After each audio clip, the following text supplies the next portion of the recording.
Hello and welcome back to the Real Estate Roundup podcast. My name is Kobe Zinn, and I am joined here today by my co-hosts Tony Flores and Andres Martinez. How are you guys doing today? Real good. Great, awesome. Yeah, so I think we have, we're on the eve of some good news here in the real estate industry. I think for a lot of people in the market, they are waiting for a time like this ever since a couple months ago, really, maybe even a year ago.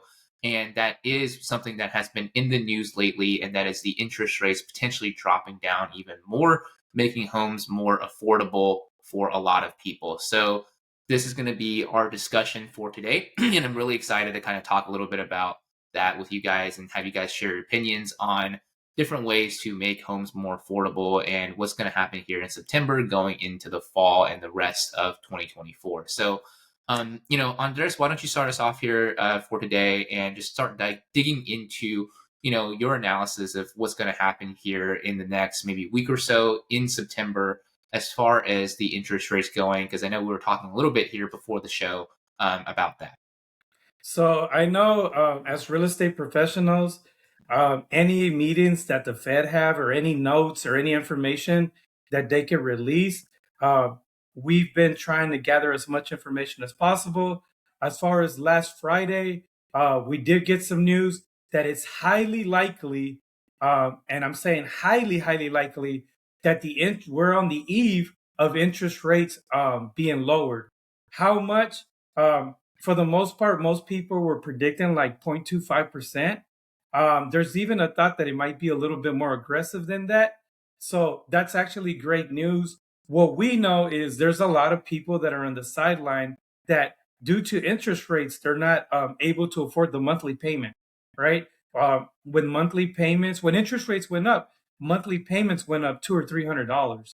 Therefore, a first-time home buyer that's right barely qualifying or meets the margins when these interest rates skyrocketed, at that point it made it not affordable. In some cases, even qualifying, if the interest rate is lower, you qualify for more home. If the interest rate is higher, you qualify for less, because we got to make sure that the debt to income matches your monthly payment. Yeah, that's a great point. We talked about monthly payments in the previous episode last week, so make sure to go check that out if you guys are interested in getting more information about how all of that breaks down. But same thing for you on your side, Tony. What have you seen kind of just in the market as far as activity? Have you seen more people being more active in the marketplace now that they're hearing this news? Or are they just kind of on the sidelines now that they're speaking more with the real estate professionals as far as moving forward? What have you seen in the marketplace? Now that we're hearing these news in the marketplace. Yeah, right now, what I've experienced is there's people that just been like looking over the fence to see, okay, when is my time to go and make a decision on buying a house, right? So they are paying attention to, because at the end of the day, there's been a lot of news, a lot of real estate news regarding interest rates, regarding commissions, and lots of things. So there's just been so many people that are that don't need to move but would like to move, or they have a decision that's coming up in the next couple of weeks. I agree with Andres. There's going to be a great surge in buyers going ahead and making that leap and saying, okay, now's the time, because what we've seen is that we've seen some inventory has been increasing in both pre-existing home and also new home communities. And this is something that's so important, that the new home builders don't want to sit on inventory. They've got to turn inventory. They've got to keep their mortgage people busy, their title people busy, the people that are building the homes. They got to keep them busy, because when they lose trades and they lose people, now they have to take a step back. On the pre-owned side, people have to make decisions. What do I need to do to get this house sold? Maybe I need to get this house sold to move forward, move up, or move, even, right size. So I think there's going to be, right now, what we're seeing is just still some people that are interested, but they haven't made the decision. But there are definitely some that are on the cusp, and I do believe that with the slight increase in or the bigger the interest rate decrease will show that buyers were just waiting for that one thing to happen, so that we have a perfect scenario where inventory is high, interest rates drop, they can save money on the house, and they can also save money on the monthly payments by getting a lower interest rate. So I think it's going to be a great time to buy. So really talking to a realtor, talking to somebody that you can trust, and go out there and find the right home or position your home to sell it properly right now is a super great time to have those discussions now. Right. Yeah. So you guys both mentioned a pretty good point there, which is, you can actually qualify for more home, right? So you can qualify more if the interest rates are going down. So is that something that you would say, Tony, people should be waiting for if they're on the fence, like you mentioned, who are, they're not necessarily needing to buy, but they want to buy, so they want to maybe wait to, qualify for a little bit more so they can get into like a bigger home, or get into a home that's, a little bit, better than maybe they would have been able to qualify for beforehand. Right. The main thing is, just start having discussions now. Look, here's kind of where I want to be. If an opportunity like this comes up, just they need to talk to the realtor. If an opportunity like this comes up, something that fits in my area, I would be definitely interested in buying, or if I can get this price for my house, I would definitely be interested in selling. Whatever, whatever they're thinking, the sooner they talk to an agent, the better it is, because we have more eyes on the market. We have more in-depth analysis. We get information from magazines. We get information from a lot of sources that they are not necessarily either privy to, or they're not necessarily subscribed to. So there's a lot of things that we can say. And the other things that we can do again is we can go and ask for a rate buy down from the seller if it's an existing home. So there's so many ways to afford a home. They may not realize that what's in their buy box, what's in their box they're looking to purchase, actually might be on market right now, and it might be a better time to get in sooner, because now when other people start making the leap, they've already gotten in, and they've already made the decision and got a great deal on that home. Right. Yeah. I think we're going to revisit that here in a little bit with, rate buy downs on the selling side, right? As a seller, because I think now, they're wanting to make sure they sell their home, with the interest rates being higher. They have I would say, a smaller marketplace of buyers to, actually purchase their homes as well. But, the same question for you, Andres, on the new construction side, have you seen a lot of people who are, kind of coming into these new home communities, either with a realtor or without a realtor, who are maybe a little bit on the fence and hoping maybe to wait until the interest rates drop a little, so that way they can maybe get into a better home, or a bigger home? So what I have learned over the last 12 months is, due to the market, the buyer that's out buying is actually getting a great deal at the moment, right? Especially with new builds. New builds are able to buy those interest rates into the fours, like 4.99. When we were at the market was at 7, they were buying them into the low sixes, even into the fives. One thing is that most buyers that are in the market today are well educated. They've got some information, they've done some research, and they put themselves in a situation where they can make a decision and maximize the value they could get in return. I always tell people, in any market, there's a deal to be made. What people need to understand is, you can't snap your fingers and go purchase a home and have no leverage, or even be prepared to even go through the process. First of all, you have to know your credit score. You got to make sure your debt to income ratio works, right? You got to understand your buying potential, right? So if you understand those three things, we take away the guessing. We know what we qualify. We know what we're comfortable buying at this point. Now, I have those three things. Now I'm going to go purchase a home, right? Now I'm going to see what incentives people are offering or what concessions I could get in the existing market.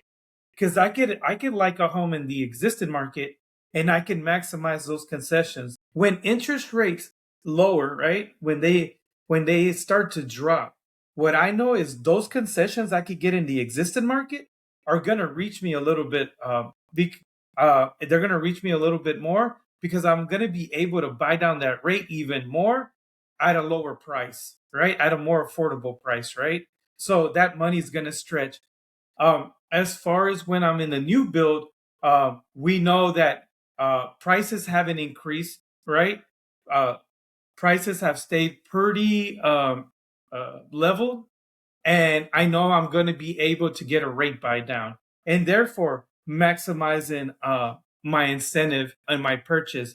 So being prepared um, is the key to any market. You could find a deal. It's just understanding your buying potential and taking the guessing out of your purchase.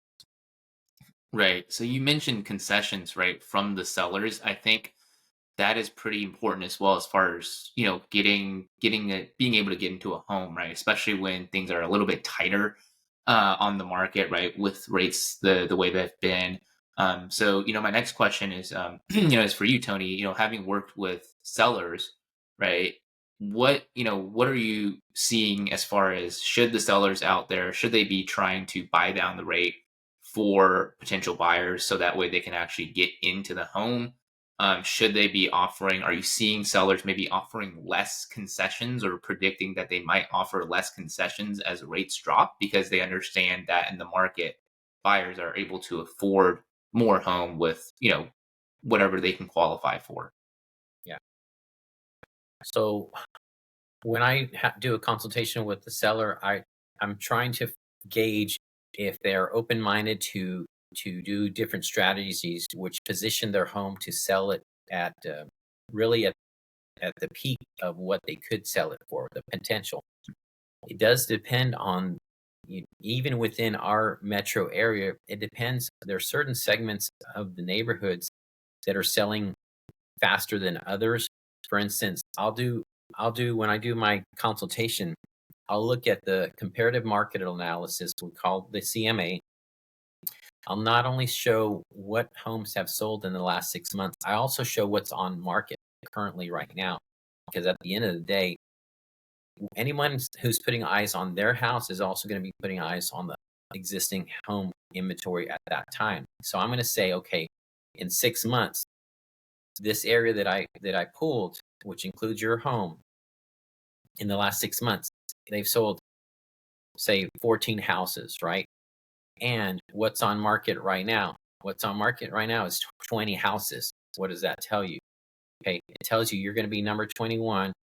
It took 6 months to sell 14 houses. That looks like it has a potential to be on the market a long time. So what do we need to do? Position it. We have conversations. Different houses are different things. Have different ways to do that. The other thing is, well, if there's same scenario, 14 houses have sold in 16 months and 8 are current on market. Now we know we're in a better position. Now, how long have those houses been on market? How long were the houses that sold? How long were they on market before they got an offer that was accepted? There's a lot of different things. So just looking at sold prices doesn't give you a clear picture. My neighbor sold that house. I know they sold that house and they sold it at this price. Well, yes, but how long did they sell it for? And even though it was sold at that price, do we know what was offered as concessions on the back end? I've seen concessions as high as $14,000, $20,000. So there are lots of different things. Concessions are a great way to get buyers to make that decision. To make that decision, we want to position that house to have the most amount of eyes on it, especially the first couple of weeks. It's the grand opening, right? And the second thing is, we want to be able to put the best foot forward on that property. I look at some houses that are on market, and I look at the pictures and I think, well, if they probably could have done this or this or this, it would show better online. And when it shows better online, you have more people going to it. Because at the end of the day, people are looking through their phones, they're doing their research, and they want to be wowed. They want to at least be like, oh, this looks nice. So if that house doesn't catch their attention at the beginning, they're gonna, swipe left or swipe right, whatever the bad term is on that one. They're not gonna swipe towards it, right? They're gonna swipe away from it. So we want to get it beautified. We want to have the best type of Breast presentation. yeah, the presentation is so critical.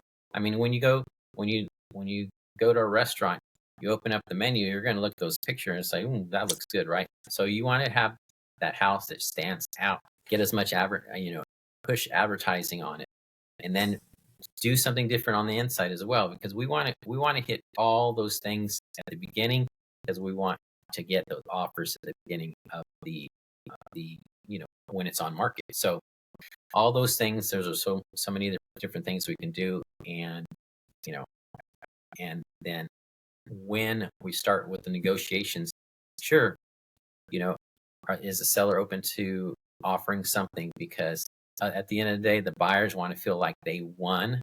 They won the best house, and they won some part of a concession. They feel good about themselves. When they feel good about themselves, they'll be able to brag to other people, right? So yes, offering some sort of, even a rate buy down is super great. A rate buy down is better than offering so much more money off the price. So we've got to take that in consideration. So I go through all that through my process and my orientation with the sellers. Yeah, and that's very important, right? So understanding to position the home correctly, and then making sure that there's enough people out there in the marketplace that can actually afford your home as well. So the larger the marketplace of people, the more likely it is that you're actually going to be able to sell the home as well. So yeah, so I think it's pretty important what you guys covered today, and it's a lot of valuable information for anybody out there who is looking to either make a move as far as selling their homes or getting into a home and buying a home before the end of the year. So it's going to be interesting as we kind of see how things unravel and play out with the rest of 2024 here, starting in September. There's a lot of changes in the industry. So make sure to continue tuning in to the Real Estate Roundup, where we will be giving you guys all the updates and rounding up all the news. But other than that, appreciate you guys. Appreciate you for tuning in. Make sure to reach out to Tony or Andres in the description down below. And we'll see you on the next episode of the Real Estate Roundup. Take care. Take care, guys. Take care.